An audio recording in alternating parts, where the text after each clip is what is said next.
우리 증산 천지 대도 채널을 방문해 주시는 도생님 여러분 반갑습니다. 이번 시간에는요, 이 하감 이중성 선생님의 그 천지개벽경에 나와 있는 그 도통에 대한 말씀을 가지고 한번 여러분들과 말씀을 나눠 볼까 합니다. 이 도통의 문제가 상계님 진리의 또 주제에 해당돼요. 상계님 진리의 주제를 갖다가 여러 가지로 이렇게 나누어서 말씀드릴 수 있는데, 결국은 나의 일은 판밖에 있단 말이다. 붉은 장 딱 소리치고 판박 소식 들어와야 도통판을 알게 되고, 도통판이 들어와야 나의 일이 될 것이다. 이 참 성화진경에 나오는 이 참 간단한 말씀이지만, 이 말씀 안에 상계님 일이 이루어지는 모든 것이 다 함축되어 있거든요. 도통판이 들어와야 나의 일이 될 것이다. 상계님의 이 의통성업, 이것은 도통판이 들어와야 돼요. 그러니까 의통성업 이전에 12,000 일꾼들이 도통을 받아야 돼요. 도통을 해야 돼요. 도통이라는 것은 도통 천지 보은이란 말씀처럼 있잖아요. 인간으로 태어나서 어떤 중생이든지 어떤 인생이든지 결국은 이 도통을 받아야, 도통을 해야 그것이 이 천지 부모님, 천지한테 보은하는 일이 된다, 이렇게 말씀드릴 수가 있습니다. 그래서요, 이 도통이란 문제가 많은 도생님들이 또 관심을 가지고 있고, 또 상계님 진리의 주제이기 때문에 이 도통에 대한 천지개벽경의 말씀을 한번 우리가 좀 한번 찾아서 같이 한번 말씀을 나눠보고요.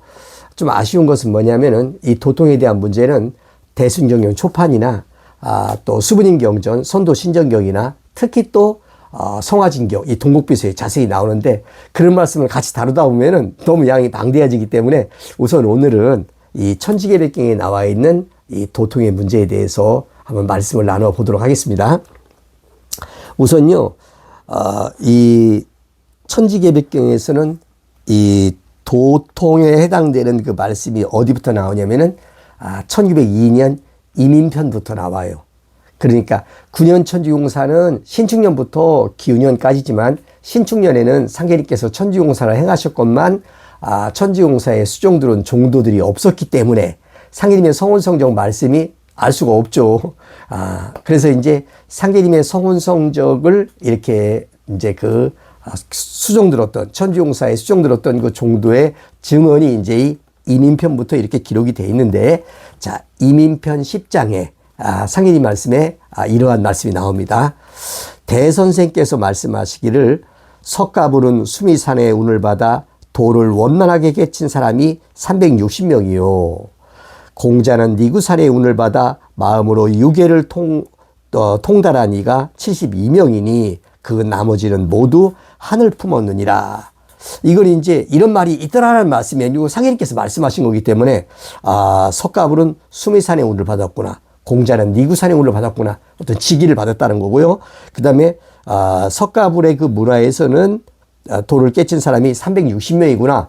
우리가 보통 말하는 석가모니가 500난 이렇게 말을 하는데, 상계님은 그렇게 말씀 안 하시죠. 360명이다. 공자는 니구산의 운을 받아 마음으로 유계를 통달한 이가 72명이니 그 나머지는 모두 하늘 품었느니라. 그러니까 도토 못한 사람은 하늘 품었다는 얘기죠.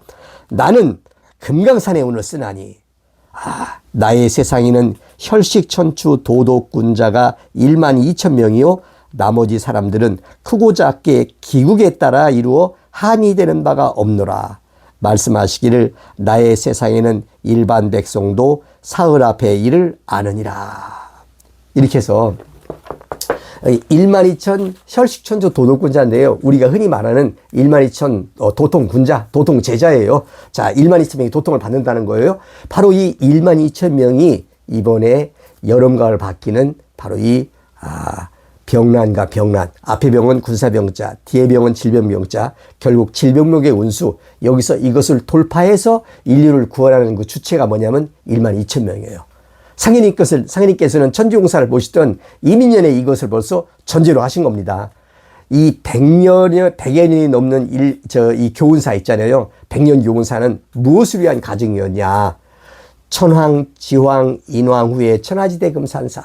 천황은 상계님, 지황은 고수부님, 인황은 하감 이중성 선생님. 그러나 그분들이 이 세상을 왔다 가신 지도 오래됐어요. 자, 아직도 이 개벽 사업은 끝나지 않고 있습니다. 이 100년의 이 교훈사라는 것은 무엇을 위한 기간이었습니까? 물론 그것은 난법 회원이요, 난신 회원이요, 뭐 이렇게 말할 수 있지만 실질적으로는 있지 않습니까? 바로 상기님의 일을 그때 이루는 바로 1만 2천 명의 일꾼을 기르는 기간이었어요. 그게 핵심입니다, 여러분.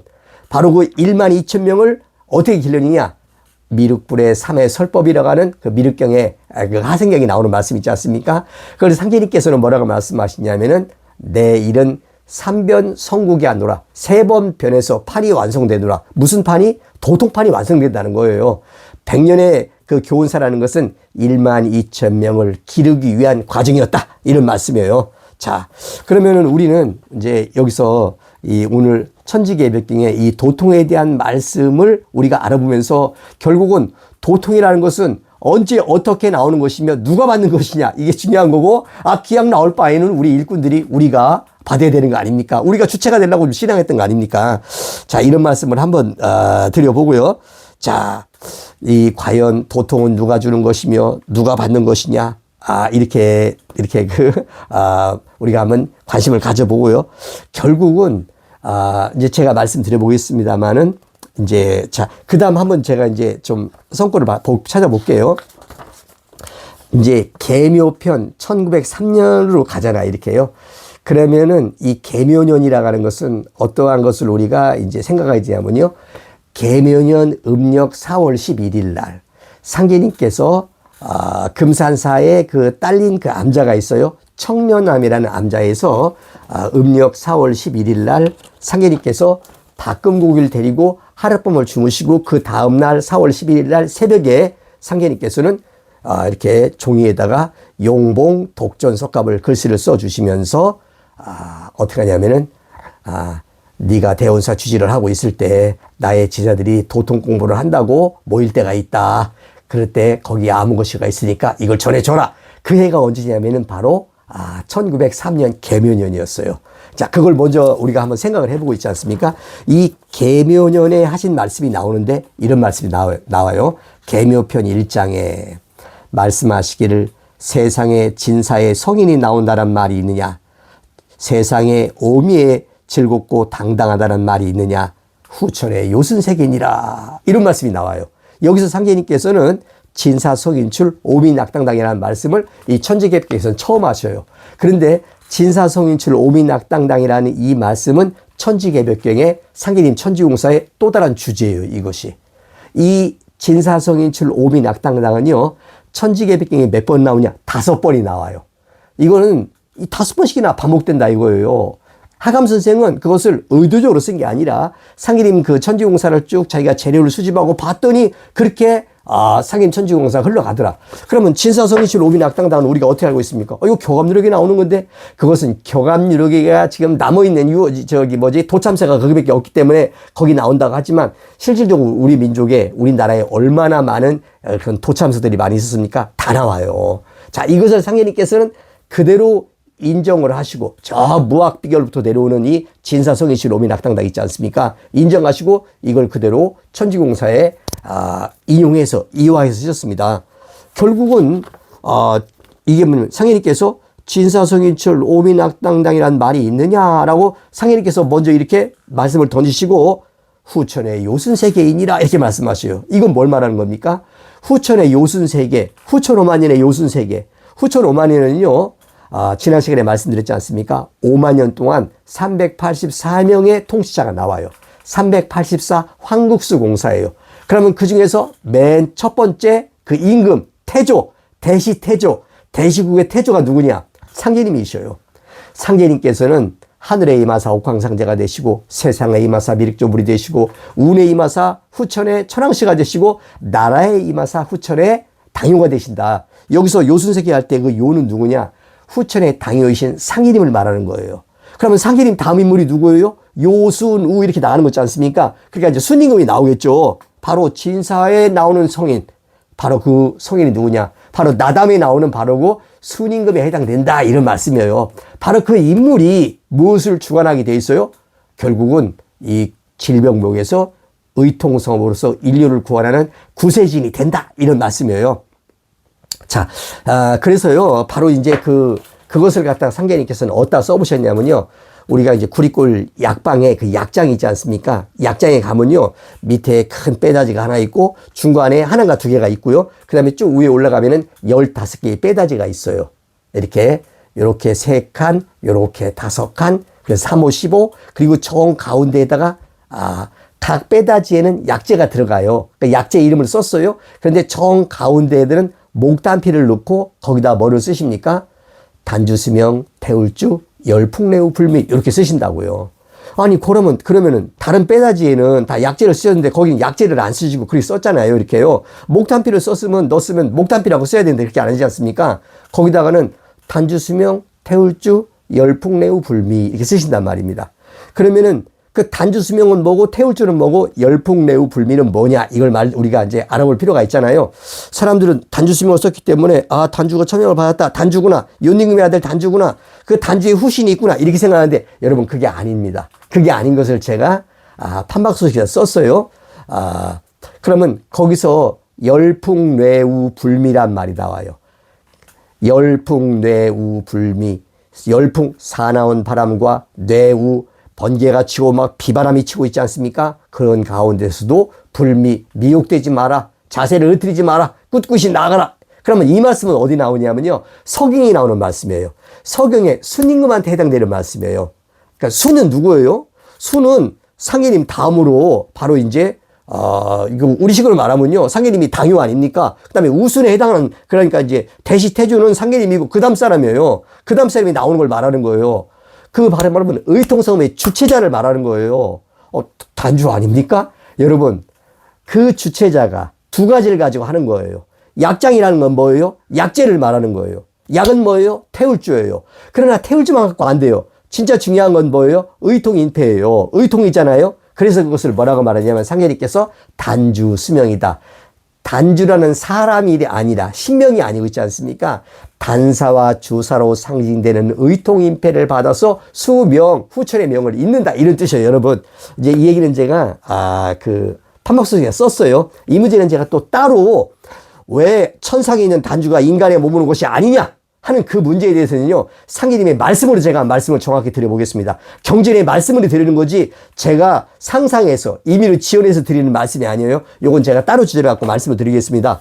어쨌든, 이제 계묘 1장에 나오는 진사성인출 오미낙당당은 천지계 배경에 5번 나온다. 중요하다. 천지공사의 주제다. 여기서 이 말이 무슨 뜻이냐? 이것은 후천의 요순시대를 말하는 것이다. 이렇게 제가 한번 말씀을 드려봅니다. 자, 그 다음에 있잖아요. 이 도통에 대한 문제가 계묘편에 이제 또 나오는데, 계묘 4장에 나와요. 여기 뭐가 나오냐면요. 이런 말씀이 있어요. 말씀하시기를 나의 세상에는 여자의 치마 아래에서 도통이 나오느니라. 그러니까 이 말씀이 과연 무슨 의미의 말씀일까라고 생각할 때 사람들은 머리를 많이 회전시키고 공부한 사람들은 여자의 치마 아래에서 도통이 나와.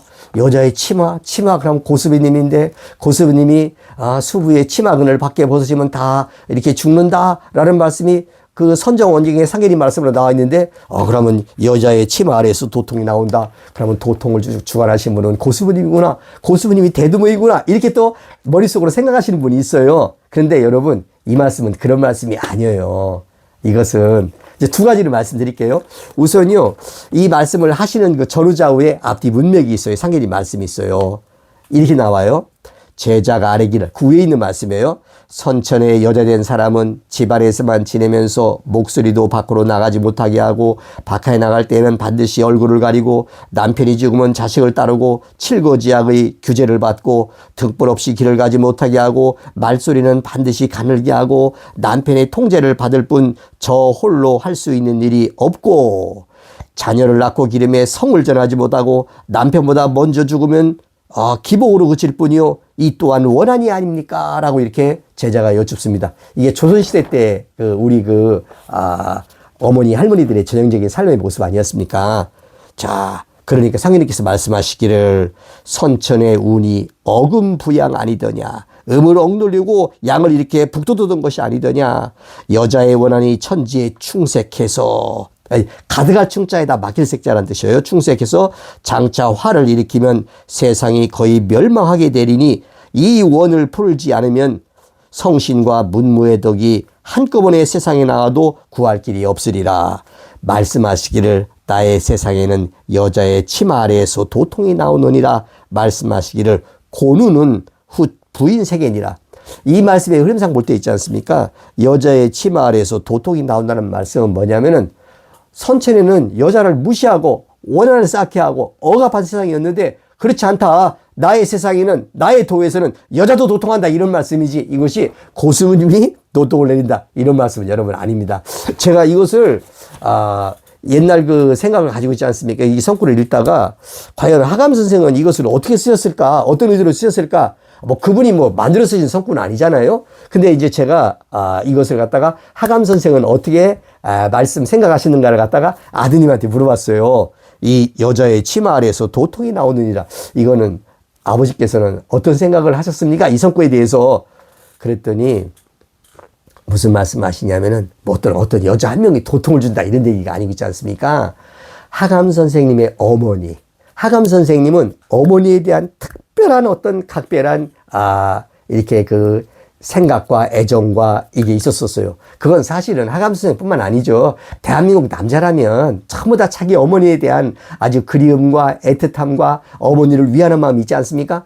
하감 선생의 어머니는요, 하감 선생이 그 청소년기에 그 부산 형무소에 1년간 갇혔었지 않습니까? 그때 어머니께서 기장에서부터 부산 형무소까지 있지 않습니까? 그 먼 길을 하루도 빠지지 않고 면회를 가서 아들의 그 고음받던 그 묻은 피옷을 갖다가 이렇게 벗겨내고 새 옷을 이렇게 차입시키고 하는 것을 하면서 어머니께서는요, 그 훌륭한 아들이 말이야. 그 장남 아들이, 그 잘생긴 아들이 말이지. 이렇게 인생이 풀리는 것이 얼마나 한스러웠겠습니까? 그래서 어머니께서는 언제나 이 가슴을 찢었다는 거예요. 그래서 하감 선생이 나중에 어머니께서 결국은 돌아가셨잖아요. 어머니의 가슴을 보니까 어머니의 그 스스로 친 그 멍자국이 있었다는 거예요. 아주 시퍼렇게. 그래서 하감 선생은요, 어떻게 해서든지 내가 성공을 해서 누구든지 자식은 그런 마음을 갖지 않습니까? 우리 어머니의 한을 풀어드려야 되겠다. 이런 생각을 했다는 거예요. 그래서 내가 이 나라를 새로운 나라를 건국하면은 반드시 남녀가 이렇게 동격이 되는, 나라를 만들어야 되겠다. 여자를 같이 이렇게 똑같이 받들어주는 나라가 돼야 되겠다. 이런 말씀을 이렇게 하셨고요. 생각을 하셨고요. 그리고, 그런데 상예님의 도를 보니까 어떻습니까? 남녀 동권 시대거든. 남자만 도통하는 것이 아니거든. 상예님 말씀에 나의 세상에는 여자의 치마 아래서, 치마는 뭐를 상징하는 거예요? 여자를 상징하는 거예요. 여자도 도통한다. 이런 말씀이에요. 이것이요. 그래서 이제 그 말씀을 하시더라고요. 우리 아버지는 어떤 특정한 여성이라고 이렇게 생각하신 것이 아니다. 이런 말씀 하시더라고요. 제가 여기서 이제 이런 말씀이 있기 때문에 한번 이 도통의 문제를 말씀하시는 거예요. 여기서 여자의 치마 아래라는 것은 고스부님을 말씀하시는 것이 아니다. 사람들은요, 고스부님이 최초로 도통을 받았고, 그렇잖아요? 그러니까 고스부님이 천상 신명기에서 도통을 주는 중환자 아닙니까? 여러분. 왜 고스부님이 중환자예요? 물론 고스부님이 중환자죠. 상인이 스부님 같이 하는 거죠. 내가 너를 만나려고 15년 동안 정력을 들였다니 이로부터 천지대업을 네게 맡기리라. 그러면 상인님은 그냥 비서 털고 있고 고스부님이 다 합니까? 여러분 그런 게 아니에요, 여러분. 자, 우선 이렇게 말씀드리고요. 자, 그 다음에 보면요. 어떤 말씀이 나오냐면요. 자, 이제 을사편 2장으로 가잖아요. 그럼 여기에 보면은 이제 그 도통이 나올 때 이제 여기 또 다시 또 이런 말씀이 나오죠. 이 계묘편에 보면요. 뭐가 나오냐면요. 을사편으로 가기 전에 여기 보면은 계묘편 마지막에 부분 있지 않습니까? 여기서 이제 도통에 대해서 물어봐요. 제자가. 여기 보면 이제 나와요. 어디냐면은 계묘편 마지막 장 9장이죠. 이게 아마 그러네. 9장이네요. 자, 하루는 말씀하시기를 형녀라 네가 1100번 청하는 바가 도통에 있으니 오늘 너에게 허락하여 도통을 내리노라. 이 구절은요, 다른 어떤 경전에도 없어요. 하감 선생님의 천지개벽경에만 나오는 성구예요. 이것을 갖다가 이제 도전에 실어놨어요. 어쨌든 천지개벽경 성구입니다. 형녀라 네가 1100번 나에게 청하는 바가 도통에 있으니 오늘 너에게 허락하여 도통을 내리노라. 이 말씀이 떨어지자마자 삼계가 밝게 빛나고 삼생이 환히 드러나며 누구한테? 김영렬 성도한테. 삼계가 밝게 빛나고 삼생이 환히 드러나며 전생과 이생과 후생이 환히 드러나며 이런 세계가 눈앞에 보이고 우리가 보는 세계는 그냥 눈에 보이는 이건데 이런 세계라는 어떤 세계가 눈에 보이고 사해의 중생이 마음에 들어오고 모든 중생들이 다 마음에 들어와요. 모든 이치가 오묘하게 깊으며 온갖 모습이 산묘하며 서양 여러 나라의 마음대로 다니며 새처럼 하늘 끝까지 달며 풍운 조화가 부리는 대로 일어나고 둔갑장신이 뜻대로 이루어지며 천지와 한마음이 되고 삼교를 쓰게 되어 무소부지 무소불능하니라. 김영렬 정도님이 증언한 거예요. 도통을 받으면 이런 경제가 생긴다는 거예요. 여러분 얼마나 환상적입니까? 참, 저는 사실은 상계님 신앙을 하기 전에도 그렇고 하는 동안에도 있지 않습니까? 사실은 저는 도통에 대해서는 거의 신경 안 썼어요. 제가 신경 쓸 문제가 아니거든, 그 문제는. 그런데 많은 사람들은 또 도통을 신경 쓰지 않습니까? 바라기도 하고요. 상계님이 말씀 보니까 김영렬 성도가 이렇게 체험을 했다는 거예요. 형렬이 기쁨을 이기지 못하였더니 며칠 지나지 않아. 그러니까 며칠 동안은 이 경지를 갖고 있었던가 봐요. 도로 바치라. 다시 바치라. 명하시거늘 말씀이 떨어지자마자 도로 어두워져서 이건 뭐예요? 도통을 한 번 하면 영원히 그 경지를 갖고 있는 것이 아니라 이게 어두워질 때도 있다. 이걸 또 암시하고 있는 거예요. 또 도통이라서 우리가 어떻게 알고 있습니까? 산에 들어가서 호흡법을 하고 어떤 수행법을 하고 하면서 이렇게 하면 도통이 될 것이라고 생각을 하잖아요. 그게 아니라 말씀이 떨어지면 도통이 되고 말씀을 또 떨어지면 도로 바치라 하면 그냥 없어져 버리는 거예요. 여러분 이런 걸 우리가 캐치해야 됩니다. 도로 어두워져서 겨우 신명이 들고 나는 것을 보고 신명과 조금씩 문답을 나눌 수 있게 될 뿐이라. 도통이라는 것은 한 사람이 도통해서 영원히 갖는 것이 아니다. 이걸 암시하고 있어요. 말씀하시기를 모든 성씨의 선영신 한 명씩이 천지공정에 참여하여 자손을 위해 일을 깨하나니. 선영신 조상신들이 한 명씩이 천지공정에 참여하여 자손을 위해 일을 꾀하나니. 도통이 먼저 나기도 하고 뒤지기도 하면 뒤에 처지기도 하면 모든 신명이 나에게 따지게 되나니. 이런 경지가 있는가 봐요. 왜 우리 자손을 안 주고 다른 자손 줍니까? 이렇게 따지게 되나니. 때가 오면 한꺼번에 마음을 열어주리라. 한꺼번에 도통시키겠다. 이런 말씀이에요. 이렇게요. 여기서 때가 오면 언제냐? 이것은요, 물론 계획되고 난 다음에 나오는 게 아니에요. 계획되기 전에 도통이 나오는 거예요. 뒤에서 또 말씀드리겠습니다. 말씀하시기를 도가 이루어지면, 그러니까 도통을 하면 마음속으로만 알고 있어도 없는 듯 해야 하나니. 얼마나 중요한 말씀입니까? 도통했으면요, 자기 마음속으로 혼자만 알으란 얘기예요. 그리고 그런 도통의 능력이, 도통의 경지가 있어도 없는 듯, 그러니까 모르게 하라 이거예요. 이렇게요. 저는 굉장히 중요한 말씀이라고 봅니다. 이렇게 있어도 없는 듯 해야 하나니 사람들에게 자랑하여 남의 비밀을 많이 누설하면 하늘이 도로 거두어서 어두워지느니라. 이 도통을 주고 도통을 뺏는 권한은 어디한테 있다는 거예요? 하늘한테 있다는 거예요. 자기가 잘못 처신하면 어떡합니까? 사라져 버린다는 거예요. 영원한 게 아니라는 거예요. 자, 이걸 보면서요, 저는 상계님의 다음 말씀이 생각나요. 대대세세를 천지 귀신은 수찰하라. 다 인간이 어떻게 마음 먹고 어떻게 행동하고 어떻게 돌아가는 것은요, 천지신명이 다 보고 있어요. 환이요. 이런 말씀인 것 같아요. 말씀하시기를 아는 사람이, 그러니까 도통한 사람이죠. 함부로 행동하여 말로써 기밀을 누설하고 행동이 천리를 거스르면 작게는 신벌을 받고 크게는 천벌을 받느니라. 신벌? 신명이 주는 벌인데 천벌은 뭐야? 아마 상계님께서 직접 주시는 말이에요. 제가 그런 생각을 해봐요. 어떤 사람이 아뢰기를 무장 선운사에 이인으로 불리는 처사가 있어서 다가올 세상의 일을 불보듯이 환히 알고 어느 경지에 간 거잖아요. 도통 경지에 간 거예요. 세상을 건질 하나님이 이 제세지주가 세상에 계시니 그 사람의 성은 강시라고 하더이다. 라고 이렇게 어떤 사람이 아뢰었어요. 그러니까 상계님께서 말씀하시기를 그러하더냐 하시면서 말씀하셨어요. 며칠이 못되어 그 사람이 다시 아뢰기를 선운사의 그 처사가 아무 병이 없이 건강하거늘 며칠 사이에 비명횡사했다옵니다. 비명횡사. 죽었어요 갑자기. 말씀하시기를 천기를 누설하면 살 수가 없느니라. 여러분 얼마나 중요한 말씀입니까? 도통했다고 자랑하고 뻐기고 그걸 누설하고 쓰고 하지 말란 얘기예요. 있어도 없는 듯 살아 이런 말이에요. 천기를 누설하면 죽는다 이런 말이에요. 이 말씀은요. 여러분 고수님 말씀하신 거 있어요. 이놈들아 도통이 두통이니라 어른거려서 못 사느니라 이런 말씀도 있고요. 수부님 말씀 선도신경 말씀은 또 상당히 재미있는 말씀 많이 있어요. 자 마지막에 이 개미우장은 이런 말씀으로 끝납니다. 말씀하시기를 때가 오면 한 사람이 먼저 도통을 만나니 이는 모든 도가 하나로 되도록 하는 하늘의 명인이라. 하늘의 명인이라.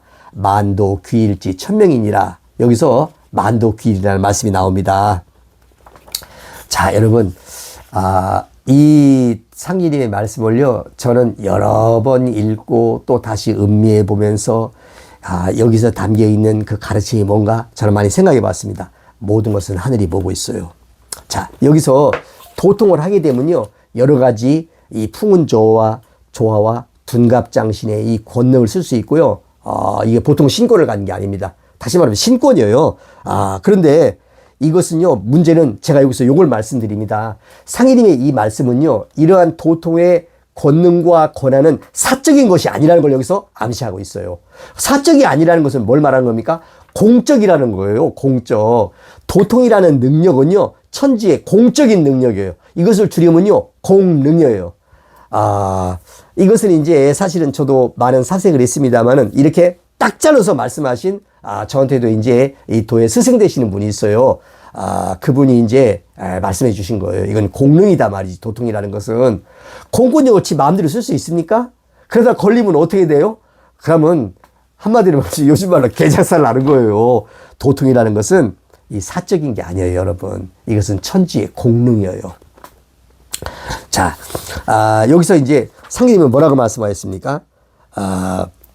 내가 이제 도통을 이제 이렇게 성씨의 서정신들이 천지공정에 참여해서 있는데 도통이 먼저 나기도 하고 뒤에 나기도 하면은 나한테 따진단 말이야. 왜 그렇게 하냐고 말이지. 공평하게 하자고 할 거 아닙니까? 그래서 때가 오면 한꺼번에 마음을 열어주리라 말씀하셨지만 또 무슨 말씀하십니까? 때가 오면 한 사람이 먼저 도통을 받는다. 이는 모든 도가 하나로 되돌아가는 만도가 귀라는 천명이다. 여기서 한 사람은 고수부님이 아니에요. 고수부님을 자꾸만 그쪽으로 몰아가면 안 돼요. 고수부님은 상인님과 동시에 같이 계셨던 천지 1월 부모님이셔요. 고수부님은. 어떤 사람은 그래요. 고수부님 두목 아닙니까? 대두목 아닌가요?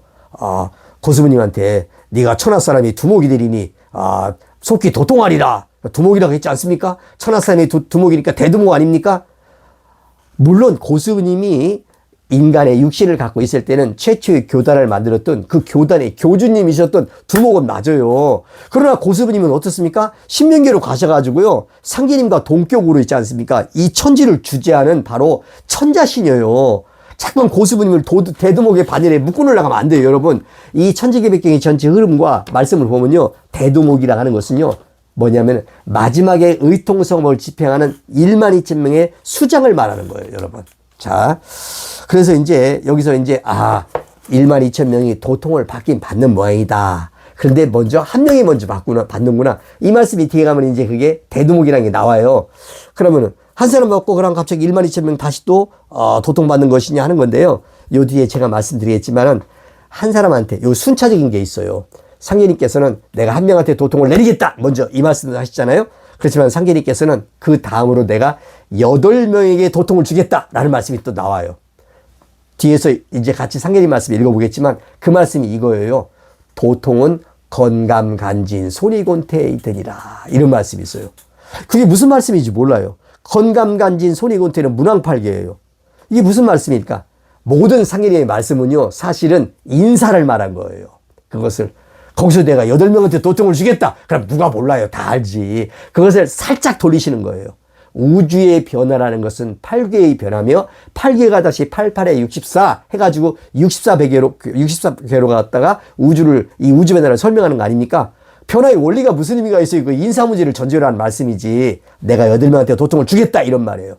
그러면 1명, 8명, 그러면 9명이잖아요. 이게 뭐냐면요. 바로 구성산 장검이에요. 구성산에다 칼 하나 묶고 이렇게 장차 이 칼이 나오면 뭐 온천하가 안다 이런 말씀이 있잖아요. 뒤에 읽어보겠지만은 이것도 천지 개벽경에만 나오는 말씀이에요. 장검이란 건 뭡니까?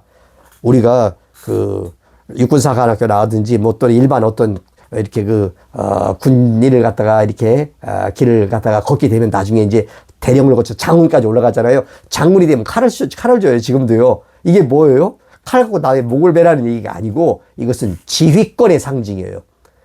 구성산 장검. 이순신 장군 어딥니까? 거기 동상에 보면 장검 딱 들고 계시잖아, 이게요. 지휘권이란 말이에요. 뭐냐면, 이 한 명을 중심으로 해서 8명이 이렇게 8개로 서 있지 않습니까? 의통구호대를 형성해요. 장검이라는 것은 사실 말하면 지휘권의 상징인데, 어떻게 보면요, 생사여탈권이에요. 왜 의통사업이라는 것은 뭐예요?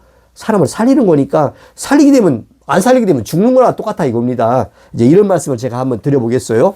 자, 여기서 이 만도귀일이라는 이 말씀에 우리는 집중해야 됩니다. 만도귀일, 10,000가지 도가 하나로 돌아간다. 하나라고 그러잖아요. 이것은 뭐예요? 때가 오면 한 사람이 먼저 도통을 맞는다. 사람을 말한 거예요. 바로 자, 이제 이 말씀을 이제 제가 그 사람이 누구냐?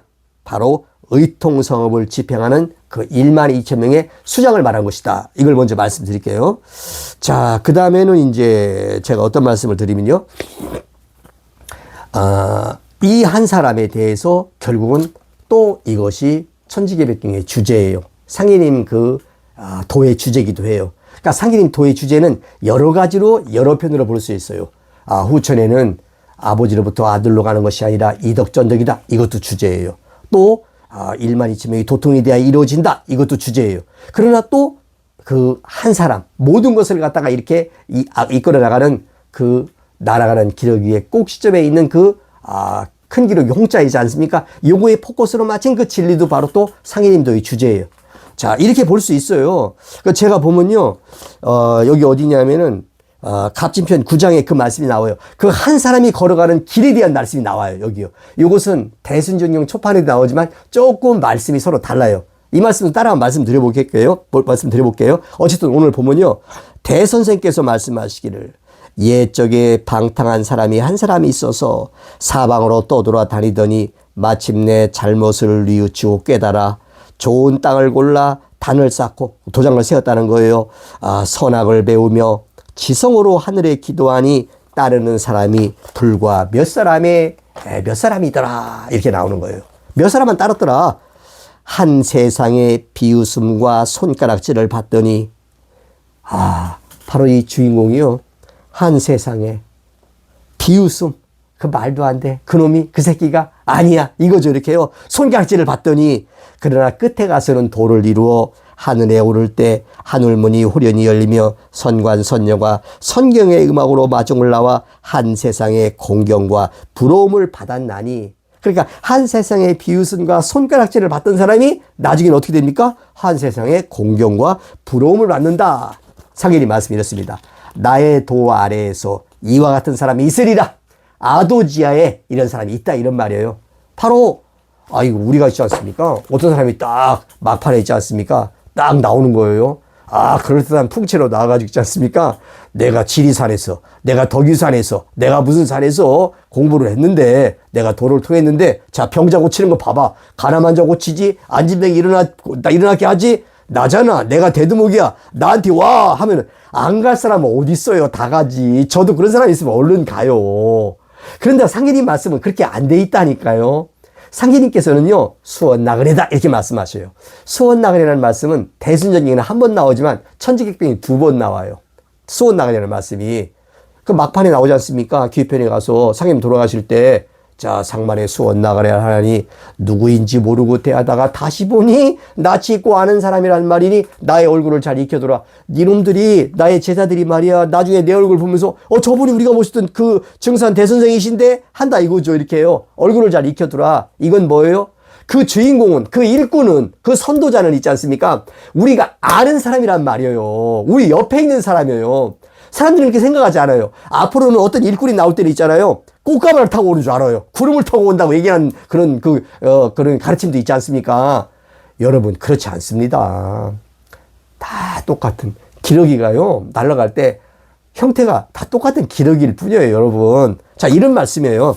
자, 이런 말씀 한번 한 차례 껴넣어보고 있잖아요. 자, 을사 2장에 가면은 이 도통 1만 2천 명의 도통이라는 것은 등급이 있다, 이런 말씀이 나와요. 이 말씀은 대순정정도 나오고 여러경전에 같이 나와요. 자, 을사 2장에 말씀 읽어보겠습니다. 대선생께서 말씀하시기를 나의 도 아래에서 때가 오면 상제는 7일 공부로 성도하고 중제는 14일 공부로 성도하고 하제는 21일 공부로 성도하느니라. 야, 그럼 누가 상제가 되고 누가 중제가 되고 누가 하제가 된다는 것이냐.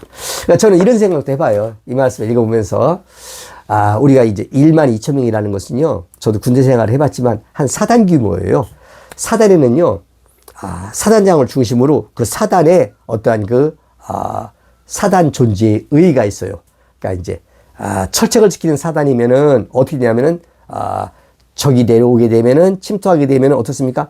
방어하면서 밑으로 내려가고요. 밑에 예비 사단이 있어요. 예비 사단은 평소에는 열심히 훈련하다가 전쟁이 터지면 올라가는 역할을 해요. 사단마다 달라요, 역할이. 임무가 달라요. 그러면 사단이 있으면요, 사단장이 총지휘자가 되고요, 사단장을 중심으로 해서 있지 않습니까? 사단장을 갖다 보좌하는 참모진이 있어요. 사단 사령부예요. 부사단장, 군수참모, 작전참모, 무슨 참모, 쭉 참모들이 있어요. 대령급들이. 그 다음에는 실질적으로 병사를 이끌고 싸우는 연대장이 있어요. 연대장. 그러니까 사단장 밑에 연대장이 있고, 그 연대 아래에서는 또 대대장이 있고, 대대 아래 중대장이 있어요. 중대 아래까지 맨 내려가면 또 분대장까지 나오죠. 우리도 이제 그 병장 달고 생활했지 않습니까? 다 같은 병장이 아니에요. 녹색 견장 찬 병장이 있어요. 분대장이 이제 예를 들어서 이렇게 그거예요. 그렇기 때문에 이 상제, 중제, 하제라는 것은 전체 1만 2천 명의 사단 규모로 볼 때는 전체는 1만 2천 명이에요. 그렇지만 그 중에서 대다수는 사병이에요. 결국 사병이 가서 이겨가지고 기태 꼽는 거거든요. 마지막에 정리하고. 그러면 이제 그 사병들을 갖다가 묶어서 중대장이 있고, 중대장만 해도 지휘자예요. 그 중대를 데리고 독립적인 작전을 수행하잖아요. 그리고 이제 중대장 외에 대대장이 있고, 대대장 외에 연대장이 있잖아요. 이제 이런 견장 찬 사람들은 그것은 이제 1만 2천 명이 다 견장을 차는 건 아니에요. 녹색 견장이라는 것은 지휘권이기 때문에. 그래서 제가 보면은 이제 상제, 중제, 하제라는 것은 어떤 권한에 따라서 그런 것이 있다라고 이렇게 생각을 하고요. 물론 다 똑같이 먹고 하는 건 다 똑같아요. 다 똑같은 사람이고 평등해요. 그렇지만은 군대 조직으로서 그 군대가 갖고 있는 어떤 목적을 수행하기 위해서 있지 않습니까? 역할 분담이 돼야 된다 이겁니다. 자, 그런 말씀을 한번 드려봐요. 자, 그러면요, 여기서 우리는 그런 생각이 들어요. 그럼 누가 상제가 되고 누가 중제가 되고 누가 하제가 되는 것이냐? 그 제비뽑기야? 이게 아니죠. 상계님께서는 뒤에 말씀하셔요. 공덕의 크고 작음에 따라 이렇게 말하는 거거든요. 결국 공덕의 문제로 들어가요. 이거 상계님 말씀을 알아보겠습니다. 자, 상계님 이런 말씀하십니다. 말씀하시기를 바둑이 한 수가 높으면 이기나니 남 모르는 공부를 하면서 기다려라. 자, 바둑을 두고 있어요. 내가 월등히 높아서 저 사람을 이기는 게 아닙니다. 한 수가 높으면 이기는 거예요. 그렇죠? 월등히 높은 막 도의 경지를 갖고 와서 있지 않습니까? 막 병든 사람을 낫게 하고 구름을 부르고 비를 내리고 있지 않습니까? 이게 아니라 한 수만 높으면 이긴다. 이 남 모르는 공부를 해라. 여러분, 남 모르는 공부가 뭐예요? 상계님 천지공사의 주제는 뭐예요? 의통인표로 사람을 살린다. 의통성업을 위한 준비를 하라. 그 얘기 아닙니까, 여러분? 여기에 공덕을 세워야 돼요. 그 공덕이지. 내가 전생에 이순신이었어. 내가 전생에 뭐였어. 그건 소용없어요, 여러분. 이건 지나간 얘기예요. 자, 상계님 말씀에서 있잖아요. 이런 말씀도 있어요. 여기 한번 보겠습니다. 어떤 말씀이냐면요. 이 준비의 문제가 상계님께서는, 저는 다른 경전을 볼 때는 잘 몰랐는데 어려움풋했는데 천지개비경을 보니까요, 상계님께서는 이 준비의 문제를 직접 말씀하셨어요. 이것은 천지개비경만의 성구예요. 어떤 성구냐, 여기 한번 보겠습니다. 어떤 말씀이 나오냐면은 이런 말씀이에요. 자, 이게 몇 장이냐면은 을사편이죠. 을사편에 천하사를 하는 사람은 먼 훗날의 일을 헤아리고 뜻밖의 일을 대비하여 편안한 가운데서도 위태로움을 생각하고 위태로움 속에서도 편안함을 구하여 반성하고 경계해야 하느니라. 말씀하시면서 말씀하시기를 천하사를 하는 사람은 준비를 하면 근심이 없고 준비가 없으면 근심이 생기더라. 상인이 이 말씀은 뭐예요? 준비하라 이거예요. 이것은 대순정 경위도 없고 어떤 경위도 없는 말씀이에요. 상인이 뭘 말씀하신 거예요? 무슨 여러 가지 말씀하시지 않습니까? 준비를 하면 천하산을 하는 사람은 준비를 하면 근심이 없고 준비가 없으면 근심이 생기더라. 유비무우, 우리가 유비무환이라고 알고 있지 않습니까? 근심한 자. 상계님께서는 이중성 선생은요 유비무우 근심할 우자를 썼어요. 자, 유비무우다. 사람이 준비를 하면 근심이 없다. 준비가 없으면 무비, 근심이 생긴다. 유한이다. 이런 말씀 하신단 말이에요. 무슨 준비하는 거예요? 우리가? 그냥 태울줄만 많이 읽으면 돼요? 치성만 열심히 모셔가지고 치성을 아주 멋있게 싹싹싹 하는 그런 치성 모시는 공부를 하는 겁니까? 그게 아니에요. 상인인 진리의 시와 종과 본말을 알게 되면요. 결국은 상인인 진리의 총 결론은 뭡니까? 인류가 괴질병의 팬데믹으로 인류가 죽게 된다. 전멸한다. 원한에 의해서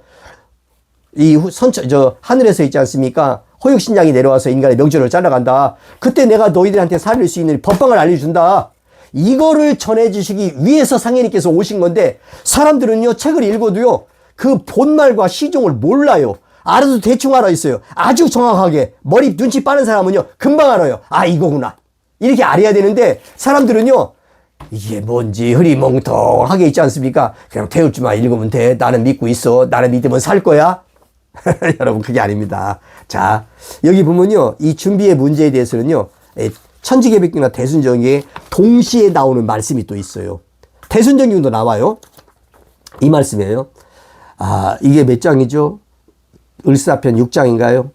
대선생께서 말씀하시기를 옛날에 한 사람의 농부가 있어서 봄부터 또랑을 파서 먼 곳에 물을 끌어오려 하거늘 온 마을 사람들이 비웃으며 말하기를 금년은 비가 넉넉하거늘 쓸데없이 애써 힘을 들인다 하되 모른 체하고 계속하더니 농사 지을 때가 되어 날씨가 크게 가무니 마을 사람들이 모두 농사를 못 짓게 되고 그 농부는 힘을 조금 더 들여 물을 얻어대니 그해 농사가 크게 풍년이 들었느니라. 이 말씀을 왜 하셨겠어요? 준비하라 이거예요. 무슨 준비요? 태울 줄 읽는 것은요 자기를 위해서 읽는 거예요. 그건 누구나 읽는 거예요. 안 읽는 사람 없어요. 상계님 신앙인 중에서. 평소에 치성하고 이런 건 다 하는 거예요. 여러분 상계님 진리의 포커스를 정확히 맞춰야 돼요. 무슨 준비를 하냐? 의통성에 대한 준비를 해야 돼요. 여러분 남 모르는 공부가 바로 그 공부였다. 상계님께서는 준비를 하면 근심이 없다 이런 말씀을 하고 계십니다. 자, 그러면요 결국은 어떤 말씀을 하시냐면요. 이 을사편 어디냐면은 이 8장에 바로 상계님께서 내가 도통을 언제 내리겠다라는 그 때에 대한 말씀이 나와요. 이 을사편 8장에 있지 않습니까? 이 을사 8장 9장이 이제 병겁장인데요. 여기 보면 제가 이제 옛날에도 한번 말씀드렸는데 여러분한테 다 읽지는 않겠습니다. 여기 보면 이런 말씀이 있습니다. 제자가 여쭈기를 병이 와서 제자들이 쉴 새 없이 바삐 오고 가며 송장 냄새가 코를 찔러 밥을 먹을 수 없을 정도로 심하다면 저희같이 못난 사람들이 어떻게 이를 감당하오리까? 말씀하시기를 이때가 되면 내가 너희들의 몸에 큰 도와 대도와 큰 힘 대력을 주어서 이를 감당하고도 남음 있게 하리라. 뭐예요? 여러분 이 괴질병의 3년 이 시간대 있지 않습니까? 선천과 후천이 연결되는 그 시간대 있지 않습니까? 이때는요 지금까지 인간이 겪어보지 못했던 자연재해, 천재지변과 그리고 대전쟁과 한마디로 무법시대가 되고 말아버리는 거예요. 만인에 대한 투쟁의 시대가 열려요. 누가 살아날 수 있어요? 그런 전쟁과 병겁 속에서 병난 속에서 있지 않습니까? 이때 필요한 게 뭐예요? 그때 바로 이 도통이라는 대권이 필요한 거예요. 그때 한번 쓰는 거예요, 여러분. 그때 쓰기 위해서 열어주는 거예요. 영원히 갖는 게 아니에요, 여러분. 그렇지 않습니까? 내가 아프리카 어디 가서 살리게 됐다. 내가 아메리카로 가서 살리게 됐다. 그 52장 배치하는 공사가 있잖아요. 그럼 그때 그 일꾼들이 가가지고 자기가 뭘 알아야 살리지. 어디가 바닷속으로 안 들어가고, 어디가 지진이 안 되고, 어디를 가야 편안하고, 안전하고, 뭐가 능력이 있어야 될 거 아니에요. 바로 그런 능력이라니까요. 도통 능력이라는 것은. 그때 필요한 거예요. 여러분 상식적으로 생각이 드는 거 아닙니까? 이때가 되면 내가 너희들의 몸에 큰 도와 큰 힘을 주어서 이를 감당하고도 남음이 있게 하리라. 이런 말씀 하신다고요. 자, 그래서 이 상기님을 대행하는 일꾼들이 있지 않습니까? 저 어딥니까? 이게 정민편 10장에도 나와요. 말씀하시기를 내가 너희에게 명하여 공사를 대신하게 하면 너희의 말이 곧 내 말이 되노라. 제자가 아뢰기를 명을 받아 제자들이 공사를 대신하면 천지조화를 못 쓰는 것이 없으니 이로써 모두가 자신만만하여 천하사를 가벼이 보고 두려워하지 않으며 공우백작을 손바닥에 든 물건같이 여기나이다. 말을 들으시고 즐거워하시며 말씀하시기를 옛말에 문선한 공자를 업고 송사한다라고 하지 않더냐. 너희들은 하늘을 이고 행세하노라. 말씀하시기를 너희들이 오늘날에는 한 마을의 일도 감당하지 못하지만 때가 오면 뭘 말하는 거예요? 바로 이제 도통을 받아서 인류를 구원하게 나서게 되면 천하의 준걸들이 너희들에게 와서 배우느니라. 이 말씀이란 말이에요. 이 말씀 비슷한 말씀이 또 있어요. 저기 보면은 기후편 7장에도 있어요. 여러분 여기 보면요. 제자가 여쭈기를 이번 공사로 만 백성의 근심이 풀려 기쁨을 이기지 못하오니 제자들이 도를 이루는 날에도, 그러니까 도통하는 날에도, 도통을 받는 날에도 이 권능이 있사옵니까? 말씀하시기를 천지 사이에 나의 큰 권능을 장차 대신 행할 사람이 너희들이니라. 우리 일꾼들이니라. 이게 칠성도수 아닙니까? 이 칠성도수를 받는 일꾼이 1만 2천 명 나온다는 거 아닙니까, 여러분? 자, 이런 말씀이에요. 근데 이제 제가 여기서 한 말씀 껴넣고 싶은 게 있는데요. 여기 이제 을사편 9장에 가면 이런 말씀이 있어요. 대도 아래에서 도를 어지럽히는 자가 있어서 여러 사람이 죽는 일이 있으리라. 가르침을 내리시니 부지적자 이 복종하니 90가곤이 총 몰사라. 어린아이가 깐난쟁이 어린아이가 그 시뻘건 어린아이가 적자라고 한 거예요. 아무것도 모르는 개가 말이지 사나운 우물에 빠지는 것을 알지 못하니 그 아이를 따라서 대부분의 가수들이 모두 죽음을 당하리라. 이게 뭐예요? 난폭교준을 말하는 거예요. 그러니까 이번에는 줄 잘못 쓰면 끝나는 거예요. 그냥요. 여러분 우리가 상계님 도를 믿는 사람이 허경영 선생을 믿겠습니까? 안 믿죠. 혹 믿는 사람도 있죠. 그건 자기 자유니까. 우리는 알고 있죠. 상계님 도 안에서도 있지 않습니까? 하나의 단일한 도가 나와서 단일한 지도가 나와서 우리가 이렇게 간다 그러면 얼마나 좋습니까? 그게 아니에요. 이 도 아래에서도 여러 갈래로 나눠져 있어요. 그렇지 않습니까? 그걸 말씀하시는 거예요. 우리는 제가 지난 시간에 말씀드린 바 있잖아요. 이렇게요. 옳은 줄 하나 지켜들면 다 온다. 도통줄을 대두목이 줘버린다. 이 줄 문제를 말씀하셨잖아요. 그럼 다른 줄 잡고 있으면 썩은 동아줄 잡고 있으면 어떻게 되는 겁니까? 그냥 같이 도매가로 넘어가 버리는 거죠. 이 말씀이에요. 이 말씀을 상계님께서는 이런 말씀 하셔요. 무신편 가면 10장인가 거기 이런 말씀 하셔요. 천자를 도모하는 자는 다 죽으리라. 이 말씀은요. 거기서 천자는 상계님을 말하는 거예요. 인존천자 상계님. 그러니까 어떤 사람이 자기를 상제라고 한다. 무슨 죄라고 한다. 그건 죽는 거예요. 그냥. 거기 매달려 있으면 같이 도매가로 넘어가는 거예요. 그 사람이 착하든 악하든 상관없어요.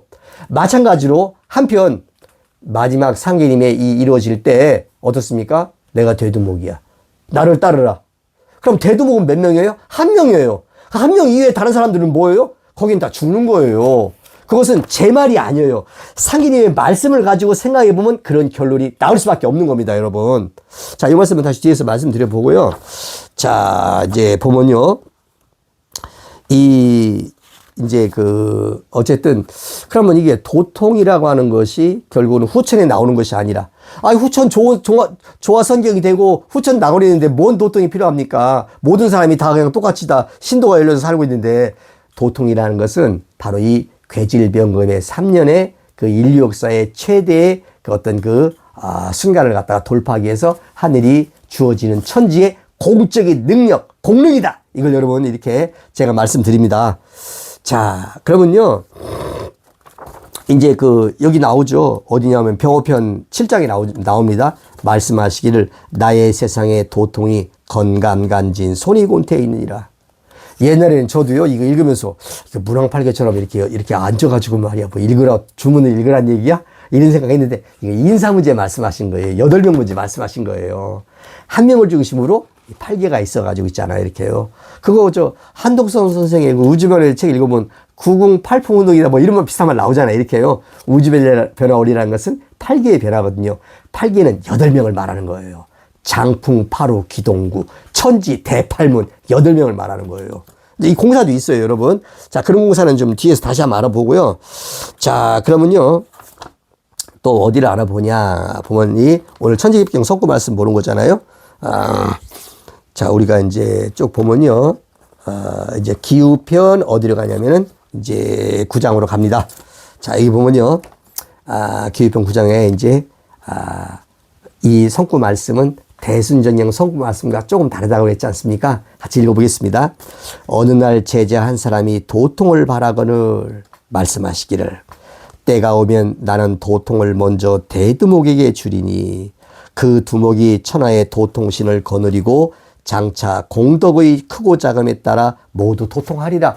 대두목이 도통시키리라 이렇게 되는 게 아니에요. 모두 도통하리라 이렇게 돼 있어요. 다만 때가 오면 내가 도통을 먼저 대두목에게 준다. 한 사람한테 준다. 만도 귀일지 천명이다. 이렇게 나오지 않습니까? 그 두목이 천하의 도통신을 거느리고 그러니까 도통을 쓰니까 제가 신명기를 보겠죠. 이렇게 도통신들이구나. 뭐 무슨 이렇게 거느리고 각자 공덕의 크고 작음에 따라 뭐예요? 공덕의 크고 작음. 무슨 공덕?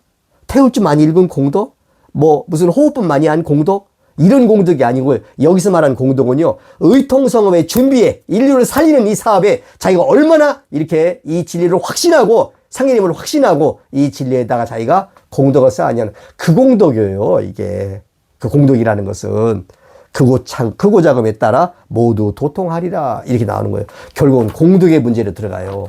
이 천지개벽 읽어보면요. 상계님께서 이민편의 맨 처음에 말씀하신 인물이 누구냐면 이마두예요. 이마두의 공덕이 천지에 가득 찼다. 이마두가 공덕 때문에 동방치선 자리에 올라간 거예요. 그렇잖아요? 이것처럼 이 천지개벽경의 맨 마지막 말씀은요. 여기서 상인의 말씀은 공덕으로 끝나요. 여기 보겠습니다. 어디 나오냐면 맨 마지막 이민편 11장 맨 끝말씀이에요. 상인의 말씀. 하감 선생은요. 그렇게 성구를 배치했어요. 자, 상인님께서 이제 어천즈음에 하신 말씀이에요.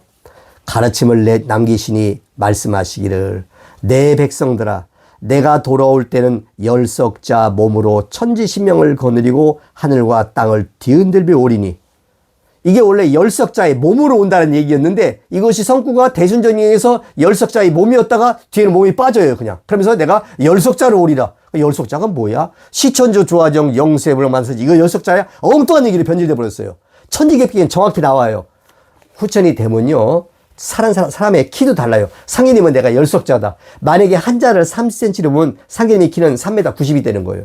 그 다음 사람은 9자다. 2m 70이 되는 거예요. 보통 사람은 7자다. 2m 10이 되는 거예요. 그러면 이 한자를 갖다가 몇 cm를 보냐에 따라 가지고 좀 달라지지만 몸이 커지죠. 열석자의 몸으로 온다는 것은 말 그대로 사이즈를 말씀하신 건데 그 몸이라는 글자가 빠져버리면서 성구가 변형돼 버리면서 엉뚱하게 무슨 철학적인 용어가 된 거예요. 열석자로 온다고 그랬어. 열석자가 뭐야? 시천조조화정 영생만 만사지 그거 열석자야? 아니에요. 천지개벽경에 해답이 나와 있어요. 열석자라는 것은 열석자, 9자, 7자로 후천 사는 사람이 다 키가 큰데 다 또 이렇게 조금씩 다르다 이런 말씀 하신 거예요. 자, 내가 돌아오면 잘 닦은 사람은 영화와 복로를 헤아릴 수 없고 이루어지지 않는 소원이 없어 천지 인신으로부터 만세에 걸쳐 공경과 의로움을 받고 잘 닦지 못한 사람은 정신 차리기가 어려울 것이요. 그 다음 말씀 공덕이 없는 사람은 그래서 제가요 진짜 공덕이라고 그랬어? 천지개벽을 말씀을 이렇게 원본 말씀을 봤어요. 공덕이라고 말씀하셨어요. 공덕이 없는 사람은 앉을 자리가 없을 것이며 오고 갈 때 그 뒤를 따르기가 또한 어려우리라.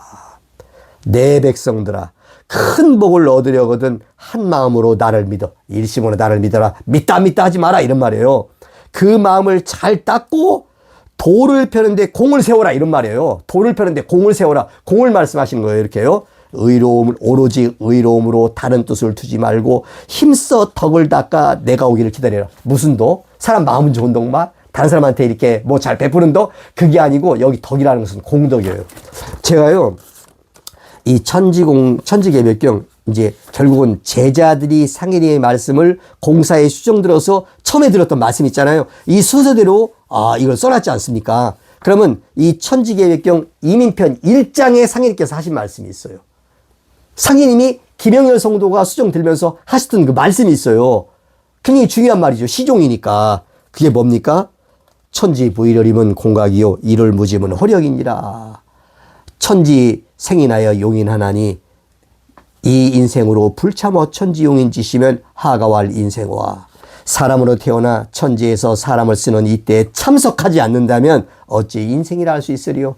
이때 선천에서 후천으로 넘어가는데 이때 참석하지 못하고 엉뚱하게 어디 가서 돈이나 많이 벌고 있다. 그거 안 된다는 거잖아요. 그러면서 뭐라고 말씀하시냐면은 이제 가르침을 내리신 말씀이 있어요.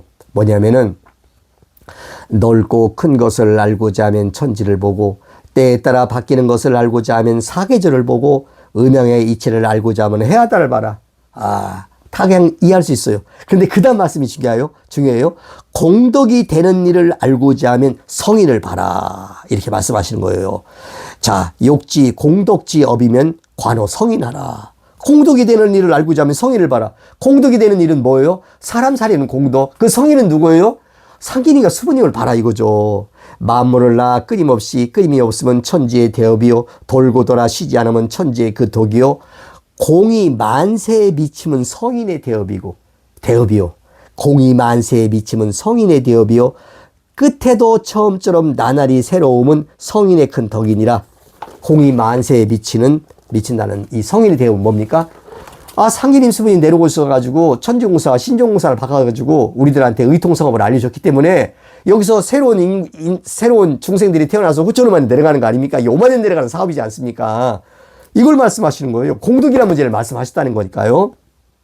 욕지 공덕지업이면 공덕이 되는 일을 알고자 하면 관어 성인하라. 상인인가 수분이를 봐라. 우리가 여기에 지금 매달려 있지 않습니까? 그래서 이제 제가 오늘 좀 약간 장황하게 또 말씀드렸는데요. 도통이라고 하는 것은 대두목이 주는 거 아닙니다. 지난 시간에 말한 대로. 대두목이 뭘 주지가. 도통은요. 자기가 닦은 공덕의 크고 작음에 따라서 지가 저를 도통시키는 거예요. 지 능력에 따라 되는 거지 능력도 안 되는 사람한테는 천지가 도통을 줘도요. 그냥 물 흐르듯이 흘러버리고 마는 거예요. 여러분. 그거 당연한 거 아닙니까?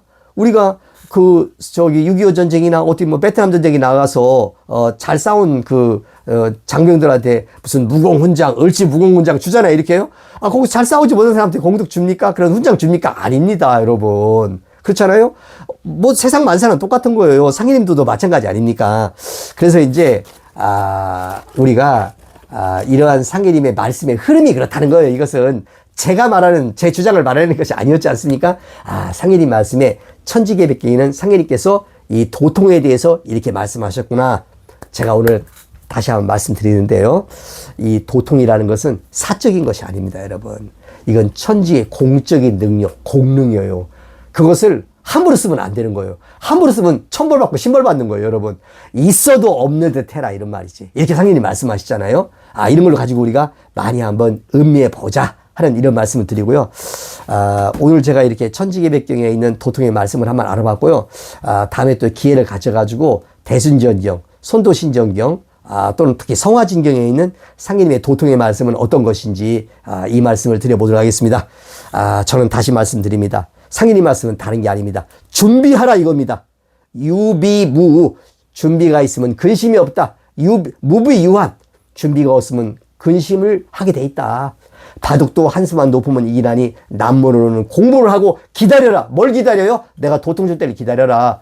이것은 천지공사라는 것은요, 상인이가 수부님의 약속이에요, 약속. 내가 이렇게 공사를 짜놨고 이렇게 세상이 흘러가고 막판에 이러한 일이 벌어지게 되는데 니들이 일꾼으로 나서게 된다. 그때 너희들에게 그 일을 감당할 수 있는 이렇게 도통 신권을 줄 테니까 대신 니들은 때만 기다리고 이렇게 있지 말고 니들이 준비할 거 준비하라. 이 말씀이에요, 여러분. 사실 알고 보면요. 그렇게 이제 제가 이렇게 제가 생각한 거 이런 걸 말씀드리면서요. 자, 다음 시간에 다른 주제를 가지고 다시 찾아뵙도록 하겠습니다.